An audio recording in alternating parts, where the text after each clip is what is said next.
Assalamualaikum warahmatullahi wabarakatuh. Perkenalkan, nama saya Zulfa Salsabila. Di sini saya akan membicarakan mengenai biografi dari dua tokoh yang saya pilih, yaitu Mary Riana dan Andri Wongso.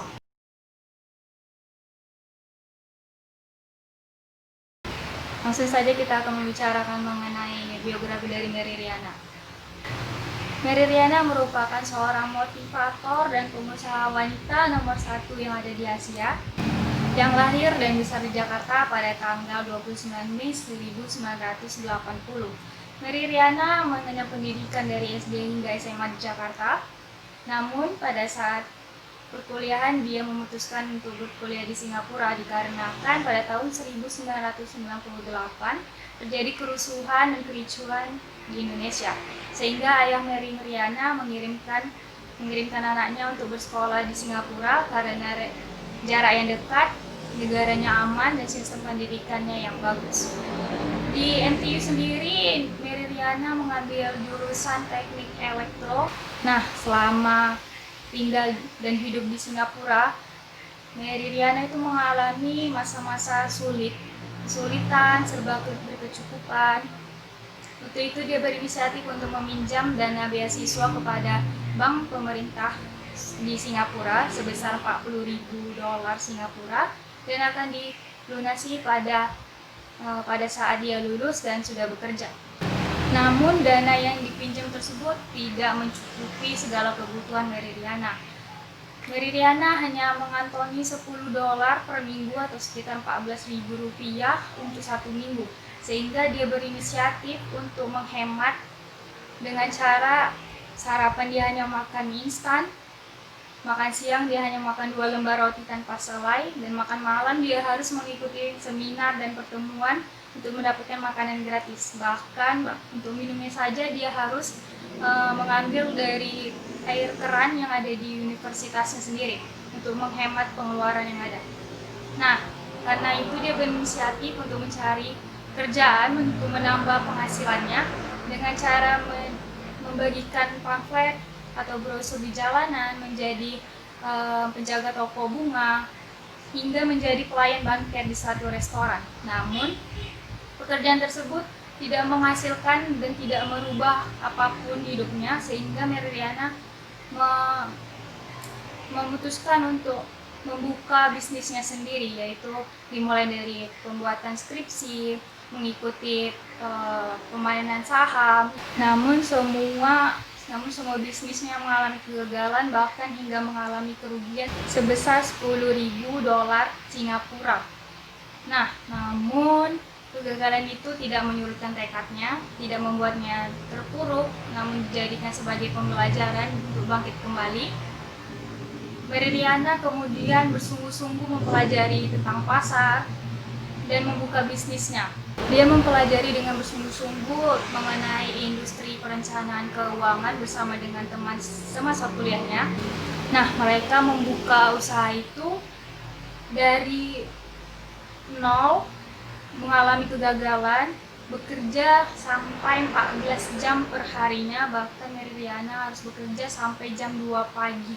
Setelah melalui proses yang panjang, melalui kegagalan, mengalami kerugian, Mary Riana sampailah pada puncak karirnya, yaitu dia akan menjadi financial consultant di Prudential, dan pada masa 6 bulan pertama bekerja dia sudah mampu untuk melunasi segala hutangnya kepada pemerintahan Singapura. Sampai akhirnya dia sukses menjadi financial consultant yang menjual berbagai produk keuangan berupa asuransi, tabungan, dan lainnya di perusahaan Prudential. 6 bulan pertama dia bekerja di Prudential, dia mampu untuk melunasi segala hutangnya sebesar 40.000 dolar Singapura. Pada tahun pertamanya dia berhasil mengumpulkan penghasilan sebesar 200.000 dolar Singapura atau sebesar 1,5 miliar rupiah, dan berkat itu dia dianugerahi oleh penghargaan penasihat teratas yang paling diidam-idamkan pada tahun 2003. Kemudian pada tahun 2004 prestasi Mary Riana semakin cemerlang sehingga dia dipromosikan menjadi manajer di Prudential. Pada saat itu lah dia membuka usahanya sendiri, yaitu MRO atau Mary Riana Organizer, yang bergerak pada bidang konsultasi keuangan. Kemudian pada tahun 2005, Mary Riana kembali mendapatkan penghargaan, yaitu Top Agency of the Year dan penghargaan Top Rookie Agency. Karena kisah suksesnya, Mary Riana dikenal sebagai entrepreneur yang sukses dan sebagai motivator yang memberikan kiat-kiat untuk suksesnya agar setiap pribadi menjadi orang yang sukses. Kini Mary Riana ingin membagikan motivasinya kepada 1 juta orang di Asia, khususnya Indonesia, salah satunya dengan meluncurkan buku yang berjudul Mimpi $1 juta, yang pasti Anda sudah pernah dengar kalimat itu. Nah, itu dia biografi singkat dari motivator dan entrepreneur wanita Mary Riana yang saya sampaikan. Nah, selanjutnya saya akan membicarakan mengenai biografi dari Andri Wongso yang merupakan motivator terkenal nomor 1 di Indonesia. Nah, Andri Wongso sendiri lahir di Kota Malang pada tanggal 6 Desember pada tahun 1954. Andri Wongso lahir di tengah-tengah keluarga Tionghoa yang sederhana. Ayahnya bekerja sebagai nakoda dan ibunya sebagai penjual kue. Andri Wongso pernah mengenyam pendidikan hanya tingkat SD, itu pun tidak lulus, tepatnya pada kelas 6 SD atau umur 11 tahun. Sekolah Mandarin yang ditempatinya itu harus ditutup dan orang tuanya tidak mampu untuk memindahkannya bersekolah di tempat lain. Nah, masa kecil Andri Wongso sendiri dihabiskan untuk membantu orang tuanya membuat kue dan berjualan kue untuk dijajakan di toko-toko maupun pasar-pasar sekitar. Karena kondisi itulah yang membuat Andri Wongso memiliki keinginan, bertekad kuat dan bersemangat untuk merubah nasibnya. Pada umurnya yang ke-22 tahun, dia bertekad dengan semangat dan keberaniannya untuk merantau ke Jakarta, mengadu nasib tanpa tahu apapun resiko yang akan dihadapinya. Saat di Jakarta, dia bekerja sebagai salesman untuk bahan-bahan listrik dan kabel yang penghasilannya hanya 3.000 per bulannya, itu pun harus dipotong cicilan dan untuk disisihkan bagi keluarganya di kampung.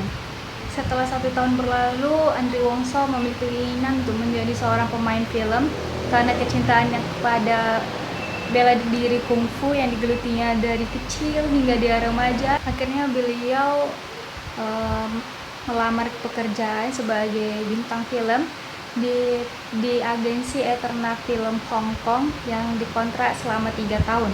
Setelah 3 tahun berlalu, Andri Wongso akhirnya memutuskan untuk kembali ke Indonesia.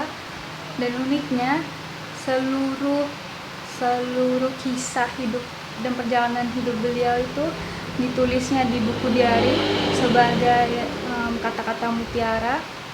Dia selalu menuliskan setiap perjalanan hidupnya di buku diarinya.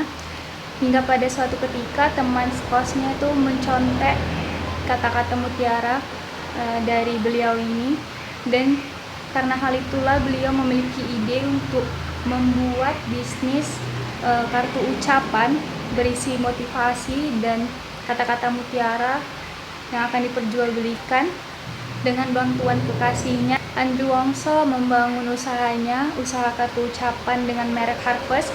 Beliau berkecimpung di berbagai jenis bidang usaha, seperti mendirikan beberapa food court, ikut berkecimpung dalam dunia pendidikan, perusahaan holografi, hingga perusahaan mainan.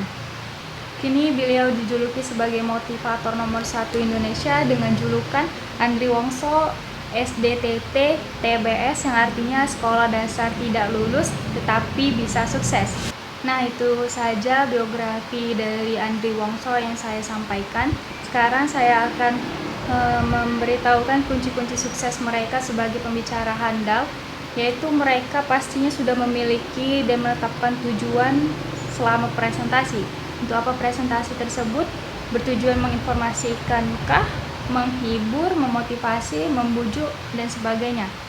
Yang kedua, mereka sudah mengenal audiensnya, yaitu audiensnya remaja kah, pebisnis kah, anak-anak, atau mahasiswa dan sebagainya. Selanjutnya, kunci sukses mereka menurut saya yaitu penggunaan gaya bahasa yang baik, yang sederhana dan mudah mengerti, dan penggunaan bahasa nonverbal seperti kontak mata, berinteraksi langsung kepada audiensnya, gerak tubuh, cara berdiri, cara berjalan, itu akan menentukan sikap dan kepercayaan diri kita di atas panggung. Selanjutnya itu pastinya harus memiliki skill berkomunikasi yang baik untuk menyampaikan materi kepada para audiens. Dan yang terakhir menurut saya, mereka itu sangat menikmati pada saat melakukan presentasi. Mereka sudah enjoy dan merasa sudah terbiasa. Mungkin itu saja kunci-kunci sukses menurut saya, mengapa mereka menjadi pembicara yang handal. Nah, itu dia gambaran biografi secara singkat dan kunci-kunci sukses mereka hingga menjadi pembicara yang handal di depan publik. Untuk itu saya Zulfa Salsabila undur diri. Assalamualaikum warahmatullahi wabarakatuh.